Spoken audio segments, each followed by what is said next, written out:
I'm Chef Kelly, and this is what I do.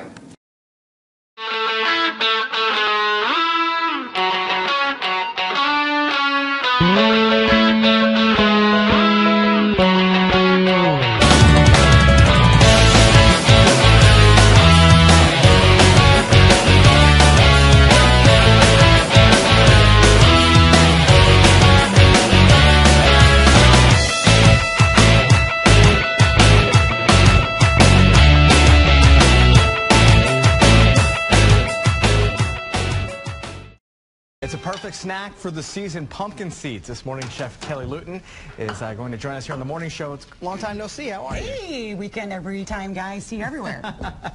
They keep me busy. So we're making pumpkin seeds today.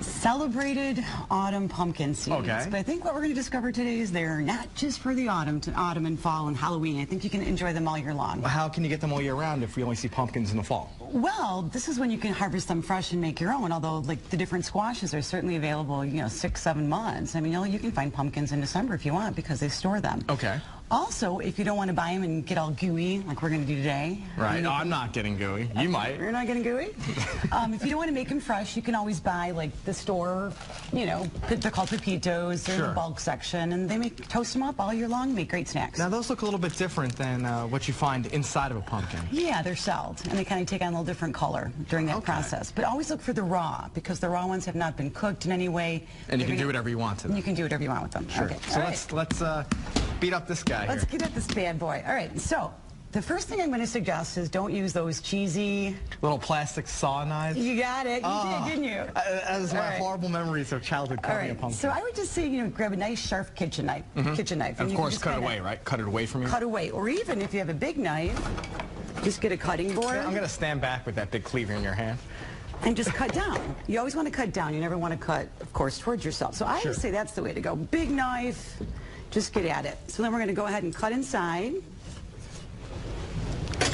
There we go. Here we go, Justin. Okay, I can move closer back now. She's got the knife out of her hand. All right, so what we're going to do is we're going to start pulling out the seeds. And it's funny because you think the bigger pumpkins have schnoodles of seeds, but that's not always the case. A pie pumpkin can often have as much as a very large jack-o'-lantern. So. Now, I heard this year because of the cold and wet summer we had that pumpkins are a little bit more expensive. And same thing with the pie filling you buy in the cans, it's going to be more expensive this year. Is that true? I've seen the canned filling a little more expensive, but I'll tell you, I was at the Royal Oak Farmers Market on Saturday buying these pumpkins. They're like $4. And you don't use the canned stuff. You make your own pie filling. I do make my own pie filling. Of course There's you do. a little pie pumpkin over there that... all right, so we're gutting this bad boy and laying the seeds out. So you can use your hands. I know they sell all these, really interesting utensils to scrape out pumpkins. Use your hands. I'm talking about your hands or spoon. Like, it's just that simple, all right? So we're just going to scrape it. Come on, I was daring you. I was daring him to just before. Who's paying the dry cleaning bill? That's what I want to know. All right. And do I just lay it out? Yep, put it on there. So what you're going to do, oh, good job. You're a pumpkin guy. I was. All right. So what we're going to do, you can run it under a little cold water really quick, or you can just sort of separate it from the, the squash there, the pumpkin meat. And we're going to pop it into that pan, which is nice and hot, right? We are. What we're going to do is once we do that, you can dry them overnight on a bag, or, just set them aside so they air dry a little bit. Or when after you rinse them, take a little paper towel and wipe them off. Okay, then, once they're all clean, we are just going to put our pumpkin seeds on our baking sheet. See, there's a little bit of meat in there. That's okay. Yeah. Okay, so what we're going to make today is the sweet and spicy, which is my absolute favorite, okay? So I melted a little bit of coconut oil. I don't think we need quite all of it. We melted a little bit of coconut oil. It has a very high burning point. And we are going to put some amazing spices in it. We are going to do some cumin. So it's all melted. See, it kind of sizzles a little bit. And it kind of like toasts the spice up to give it some extra flavor. Well, for the sake of TV, since we're almost out of time, let's show what the finished product looks like. You got it. I tasted a couple, and they were fantastic earlier. So out of the oven, you need a mitt? No? She's got hands of steel. Hands of steel.